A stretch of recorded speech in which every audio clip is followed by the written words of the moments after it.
ప్రభువును ప్రియ రక్షకుడైన యేసుక్రీస్తు పరిశుద్ధ నామానికి మహిమ కలుగునుగాక. ఈ అనుదిన వర్తమానాలు చూస్తున్న మీ అందరికీ ప్రభు పేరట వందనాలు తెలియజేసుకుంటూ ఉన్నాను. కృపగలిగిన దేవుడు మీ అందరికీ సహాయము చేయునుగాక. దేవుని పరిశుద్ధ గ్రంథంలో నుండి కొన్ని మాటలు ధ్యానం చేద్దాం. తెస్సలోనికీయులకు రాసినటువంటి మొదటి పత్రిక 5వ అధ్యాయం 16వ వాక్యాన్ని చదువుకుందాం. ప్రతి విషయమందును కృతజ్ఞతాస్తుతులు చెల్లించుడి, ఇలాగూ చేయుట యేసుక్రీస్తునందు మీ విషయములో దేవుని చిత్తము. దేవునికి స్తోత్రం కలుగునుగాక.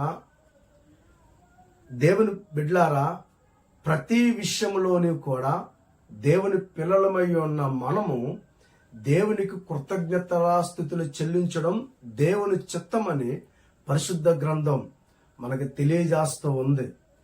ఈ ఉదయకాల సమయంలో ఈ కార్యక్రమాన్ని చూస్తున్న దేవుని బిడ్డలారా, అనుదినము అన్ని వేళలా అన్ని సమయములో కూడా దేవుని పిల్లలమై ఉన్న మనము దినదినము ఆయన మన జీవితంలో చేయుచున్న ఆశ్చర్య కార్యాలన్నిటిని బట్టి, మేలులను బట్టి, ఘనమైన కార్యాలన్నిటిని బట్టి మనం ఆయనకి కృతజ్ఞతలు చెల్లించవలసినటువంటి వారమై ఉండాలని దేవుని వాక్యం హెచ్చరిస్తూ ఉంది.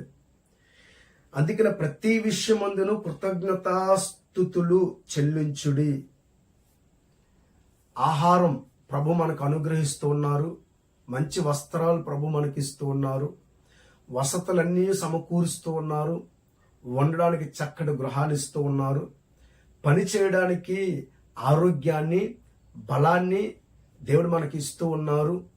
మన యొక్క రాకపోకల యందు మన ప్రయాణాల్లో కూడా ఆయన మనకు కాపుదల ఉండి కాపాడుతూ ఉన్నాడు.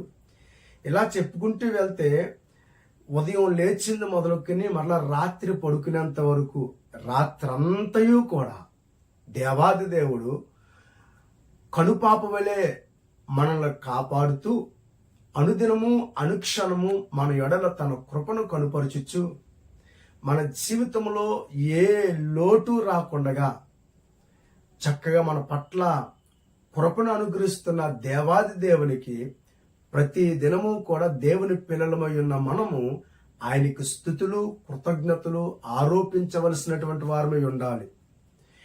ఎందుకంటే ఈరోజు మనం జీవిస్తున్నామంటే, ఈరోజు పట్టడి మెతుకులు మనం తినగలుగుతూ ఉన్నామంటే ఆహారం తినడానికి ఆరోగ్యం ఇచ్చిన దేవుడు, ఆహారాన్ని సంపాదించుకోవడానికి శక్తినిచ్చిన దేవుడు మన జీవితంలో మనకి ఏ లోటు లేకుండా చూస్తూ ఉన్నాడు గనుక అలాంటి గొప్ప దేవుణ్ణి మనము ఎప్పటికప్పుడు కృతజ్ఞతలు చెల్లించి మనము ఆహారాన్ని తినాలని కూడా ఈ ఉదయకాల సమయంలో జ్ఞాపకం చేస్తూ ఉన్నాం. అనగా మన ప్రయాణాల్లోని, చేతి పనుల్లోని అన్ని విషయాల్లో కూడా క్షేమాన్ని, భద్రతను ఇస్తూ ఉన్న దేవునికి ఎల్లవేళలా కృతజ్ఞతలు చెల్లించాలి. అది దేవుని చిత్తం. దేవుడు మన ఎడల చేస్తున్న ప్రతి మేలుకు మనం ఆయనకు కృతజ్ఞతలు చెల్లించడం అది దేవుని పిల్లలంగా మనం నేర్చుకోవలసింది. వాక్యం సెలవిస్తూ ఉంది కదా దేవుని చిత్తమని. కనుక మనకి ఎవరైనా ఒక గ్లాస్ మంచినీళ్ళు ఇస్తే థ్యాంక్స్ అండి అని చెప్తాం. లేదా ఒక పర్లాంగు దూరం ఎవరైనా మనల్ని బండి మీద ఎక్కించుకుని తీసుకుని వెళ్తే దిగినప్పుడు థ్యాంక్స్ అని చెప్తాం. లేదా ఏదైనా మనకి సహాయం కావలసినప్పుడు పరాయి వ్యక్తి వచ్చి మనకు సహాయం చేసినప్పుడు థ్యాంక్స్ అని చెప్తాం. మన స్నేహితులే మనకి ఏదైనా అవసరత కలిగినప్పుడు వెంటనే వారు ఆదుకున్నప్పుడు రే థ్యాంక్స్ రా అని మనం థ్యాంక్స్ చెప్తాం. అంటే కృతజ్ఞతలు తెలియచేస్తాం. మరి స్వల్పమైన అల్పమైన విషయాలకి అంత కృతజ్ఞత మనం కలిగి ఉంటే మన దైనందిన జీవితంలో అనేకమైనటువంటి మేలులు ప్రత్యక్షంగాను పరోక్షంగాను కూడా అనేకమైన మేలులు చేస్తున్న దేవునికి మరింత కృతజ్ఞతలు చెల్లించవలసినటువంటి వారమై ఉన్నాము అన్నది ఈ ఉదయకాల సమయంలో దేవుని పిల్లలంగా మనం అర్థం చేసుకోవాలి, జ్ఞాపకం చేసుకోవాలి. ఆయన స్థితులకు యోగ్యుడు. మన ఎడల చేర్చిన ప్రతి మేలును బట్టి మనం ఆయనను స్తుతించవలసినటువంటి వారమై ఉన్నాము. మనం ఆయనకు కృతజ్ఞతలు చెల్లించవలసినటువంటి వారమై ఉన్నాము. దేవుని బిడ్డలారా, కొన్ని మాటలు జ్ఞాపకం చేయాలని ఆశపడుతున్నాను. ప్రాముఖ్యంగా ఎందుకు ఆయనకు కృతజ్ఞతలు చెల్లించాలి అంటే, ముఖ్యమైన విషయాల్లో ఒకటి, బానిసత్వము నుండి మనలను విడిపించాడు గనుక. ఒకప్పుడు అపవాది యొక్క కబంధ హస్తాల క్రింద నలుగుపోతున్న మనలను కృపగలిగిన దేవుడు తన స్వరక్తమిచ్చి మనల్ని ఈ యొక్క బానిసత్వములో నుండి విడిపించాడు. బానిసత్వములో నలుగుపోతూ ఉన్నాం. బానిసత్వములో మన జీవితాలకి ఇక ఆశ లేవనుకుంటున్న సందర్భంలో దేవుడే రక్షకునిగా నీ దగ్గరకు వచ్చి నిన్ను రక్షించి ఆ బానిస సంఖ్యలలో నుండి, ఆ బానిస బ్రతుకుల్లో నుండి నేను విడిపించి స్వేచ్ఛని, సమాధానాన్ని అనుగ్రహించాడు కనుక ఈరోజు మనం సమాధాన స్థితి కలిగి ఏది చేయాలి ఏది చేయకూడదో విచక్షణా జ్ఞానం కలిగి స్వేచ్ఛగా ప్రభువును ఆరాధిస్తూ మరి ముందుకు వెళుతూ ఉన్నామంటే దానికి గల కారణం, సర్వ కృపానిధివగు తండ్రి బానిస సంఖ్యలన్నిటిలో నుండి మనల్ని విడిపించి బానిసత్వాన్ని తొలగించి మనకి స్వేచ్ఛనిచ్చి ఆయన కుమారునిగాను ఆయన కుమార్తెగాను మనల్ని స్వీకరించాడు కనుక దాన్ని బట్టి మనం ఆయనకు కృతజ్ఞతలు చెల్లించవలసినటువంటి వారమై ఉన్నాము. 107వ కీర్తన 107వ కీర్తన 2వ వాక్యం మనం చదువుకున్నట్లయితే, యెహోవా విమోచించిన వారు ఆ మాట పలుకుదురుగాక. ఏ మాట? యెహోవా దయాళుడు అని, ఆయనకు కృతజ్ఞతాస్తుతులు చెల్లించాలి అని, ఆయన కృప మా ఎడల నిత్యము నిలిచేదని. ఆయన కృప మన ఎడల నిత్యము నిలుస్తూ ఉంది. మనం ఆయనకి ఎప్పుడు కృతజ్ఞతలు చెల్లించాలి. ఆయన దయాళుడై ఉన్న దేవుడై ఉన్నాడు కనుక. దేవుని బిడ్డలారా, విశ్వాసం కలిగిన ప్రతి ఒక్క ఆత్మీయుడు ఏమంటాడంటే, కృప కలిగిన దేవుడు బానిసత్వములో నుండి మమ్మల్ని విమోచించాడు. అలాగే దేవునికి ప్రార్థన చేసి, నాయనా ఒకప్పుడు చీకట్లో, బాధల్లో, కన్నీటిల్లో, ఇబ్బందుల్లో, అపవాది చేతుల క్రింద నలిగిపోతున్న మమ్మల్ని ఆశ్చర్యకరమైన నీ వెలుగులోనికి నడిపించావని ఆయనకు కృతజ్ఞతలు చెల్లిస్తారు. అందుకనే రాశారు, యెహోవా విమోచించిన వారు ఆ మాట పలుకుదురుగాక. విరోధుల చేతిలో నుండి ఆయన విమోచించిన వారు, దేవుని ప్రియులారా, ప్రభువుని ఘనపరుస్తారు.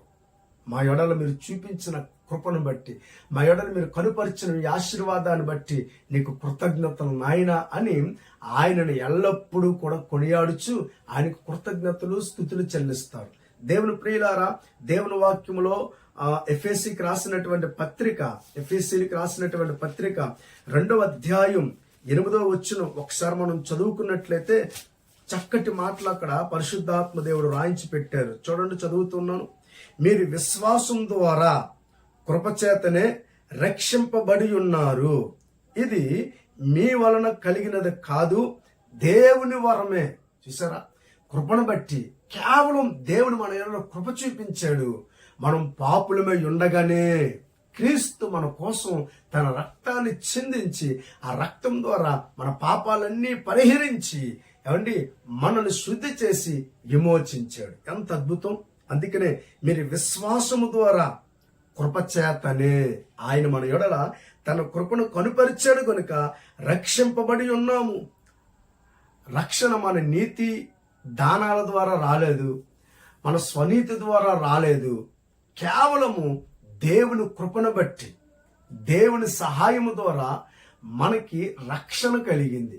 మనం విమోచించబడ్డాం.